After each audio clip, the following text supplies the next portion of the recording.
Today is Wednesday, August 3rd. We'll tell you about the highest-ranking American official to visit Taiwan in 25 years and why China is already retaliating. Also, a major milestone for veterans' health care and a new sign the U.S. jobs market might be cooling.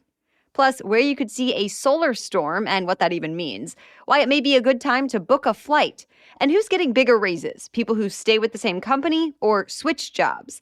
Those stories and more next. Welcome to The Newsworthy. All the day's news in around 10 minutes. Fast, fair, fun, and on the go. I'm Erica Mandy. Thanks so much for being here. You ready? Let's do this. One of the highest-ranking public officials in the U.S. is making a big controversial statement overseas. As expected, House Speaker Nancy Pelosi decided to visit Taiwan along with other lawmakers. She made the trip even though she faced warnings from the Chinese government and some concerns from the U.S. military. But Pelosi says the trip is important because it acknowledges that, quote, the freedoms of Taiwan and all democracies must be protected. Remember, Taiwan is a self-governed island, but China sees it as being under its control. And the Chinese government has repeatedly said it will retake that control by force if necessary. So after Pelosi landed, China's government said it will launch what it called targeted military operations in response. But Pelosi is keeping up her schedule. This morning, she met with Taiwan's president, and she has other high-profile meetings still left on her agenda before she leaves later today. For the first time since the U.S. Supreme Court overturned Roe v. Wade, the federal government decided to challenge a state's abortion law in court. The U.S. Justice Department sued Idaho over its abortion ban, set to take effect later this month. Even though Idaho's ban includes an exception to prevent the death of a pregnant woman, it does not include an exception when the woman's health is in serious jeopardy. And the DOJ says that's the problem. But Idaho is expected to fight this. The state's governor says the Biden administration is overreaching since the Supreme Court left these decisions up to the states. Idaho's ban is similar to about a dozen other laws that have been going into effect in states around the country, so more lawsuits could be coming. Separately, voters in Kansas decided to protect the right to get an abortion in their state. They voted against adding an amendment to the state constitution that would have let their state lawmakers tighten abortion restrictions or ban the procedure altogether. This was the first time voters have been able to weigh in since the Supreme Court ruling. Similar decisions will be on the ballots this fall in Kentucky and perhaps other states too.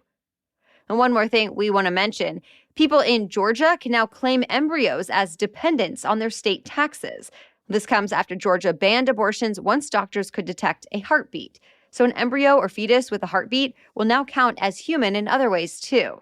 People who claim them on their tax returns can get $3,000 for each one.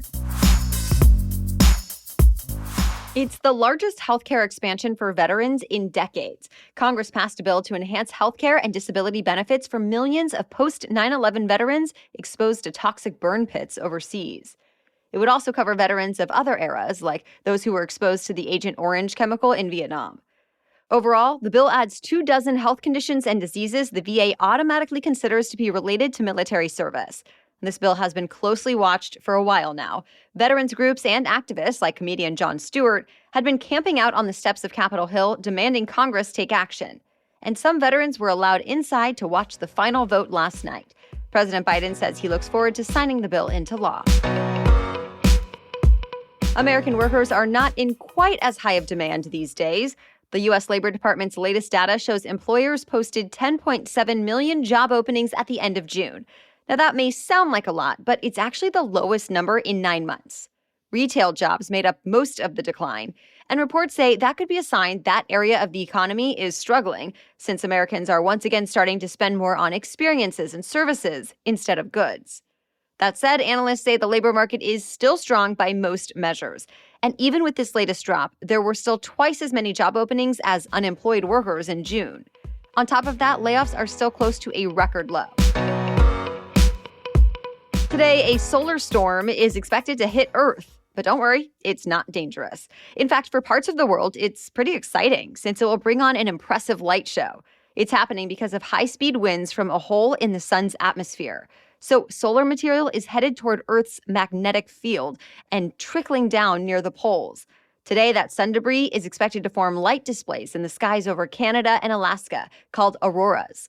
The auroras might even be seen as far south as Michigan and Maine. But as we said, it's not dangerous since this storm is considered weak. Scientists say there might be some minor fluctuations in power grids, and it could impact some satellite functions, like for mobile devices and GPS systems, but there should not be a huge disruption.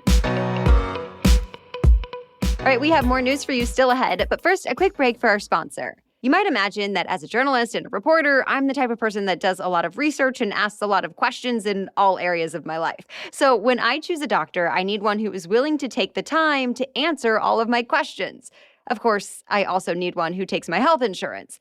Well, ZocDoc makes it easy to find quality doctors in your network and in your neighborhood.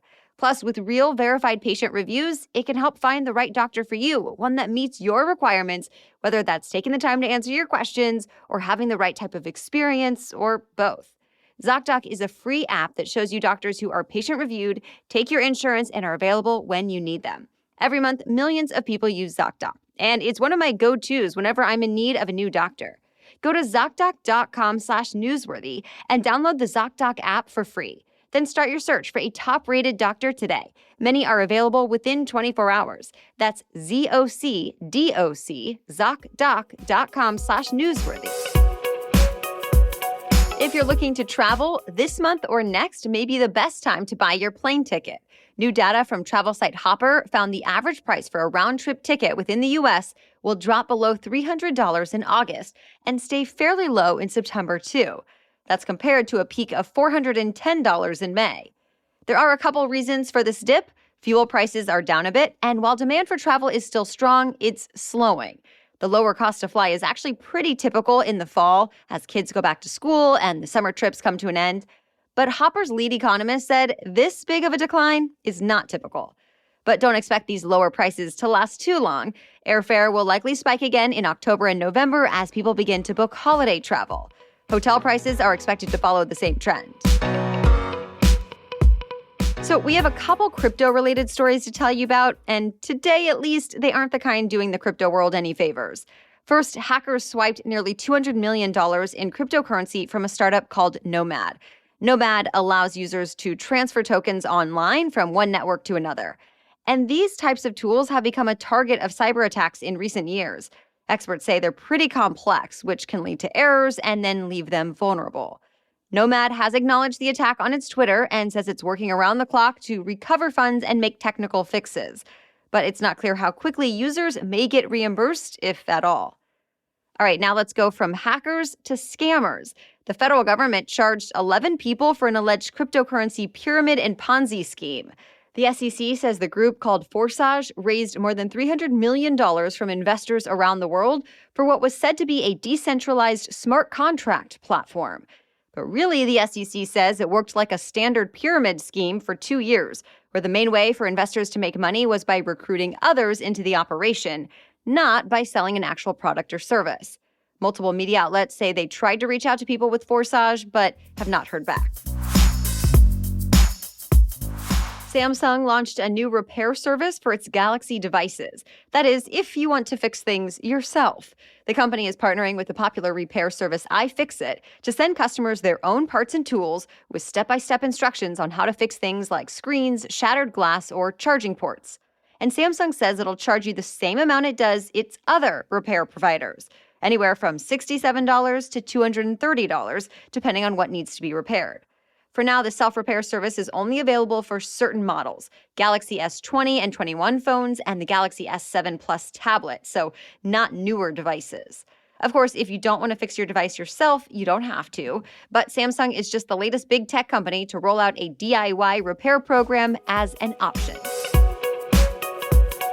A lot of big-name baseball players found new homes on deadline day. Last night was the trade deadline for Major League Baseball, which means today teams can no longer make deals to boost their rosters. But they really made yesterday count, especially the San Diego Padres. They got Juan Soto in what's considered one of the biggest blockbuster deals in trade deadline history. Soto is a two-time All-Star and one of the best hitters in the game. The Washington Nationals traded him and first baseman Josh Bell for a package of other players. But that was not the only big trade. The Cardinals and Yankees also swapped big leaguers Harrison Bader in exchange for Jordan Montgomery. Joey Gallo is headed to the Los Angeles Dodgers. In return, the Yankees got a younger minor league pitcher. And that's just to name a few of the most talked about trades of the week. Now it's time to see them play. The second half of the baseball season is already underway, ultimately leading up to the World Series this fall. Well, that's it for the main news today. So now it's time for Work Wednesday, when we break down one interesting career or work-related news story every Wednesday. But first, a message from our sponsor, Rothy's. I used to think I had to choose between comfort and style when it comes to my shoes. That if I want my shoes to be comfortable, I should not expect to get any compliments that day. But thanks to Rothy's, that mindset has completely changed. I can wear my Rothy's all day long with zero blisters and pain. In fact, I then get the joy of chatting with people who stop to ask where I got them. Rothy's are known for their chic pointed toe flats. I have a black pair of those that I love, but that is just the beginning. They have tons of iconic head-turning designs in bright yet sophisticated colors. So it's just that much more amazing to also know that Rothy's takes sustainability to the next level. All of their products are knit with thread made from plastic water bottles. They've repurposed around 125 million water bottles so far. Your new favorite shoes are waiting. Discover the versatile styles you can wear absolutely anywhere and get $20 off your first purchase at rothys.com/newsworthy. That's ROTHYS, rothys.com/newsworthy for $20 off your first order. Okay, now back to Work Wednesday. Switching jobs seems to be paying off. A new Pew Research Center report found most people who changed employers between April of last year to March of this year got a raise, more than their coworkers who stayed put. Specifically, 60% of people made more switching jobs, compared with 47% of people who made more by staying at the same job. And we're talking about real earnings bumps here, even after you adjust for inflation. And when you look at how much of a pay increase people got, the raises tend to be much bigger for the job switchers. So it makes sense that this is one of the main reasons for the so-called Great Resignation. Another Pew survey earlier this year found low pay was the top reason people left their jobs in 2021. Of course, it still takes some skill to get a raise, whether you're at a new company or not. Our friends at Indeed say before you ask, it's best to research the going rates and the cost of living where you are. Then they recommend aiming for the top of the range and being confident in the ask. All right, thank you so much for listening and joining us as part of your daily routine. We'll catch you up on more news to know tomorrow. Until then, have a great day.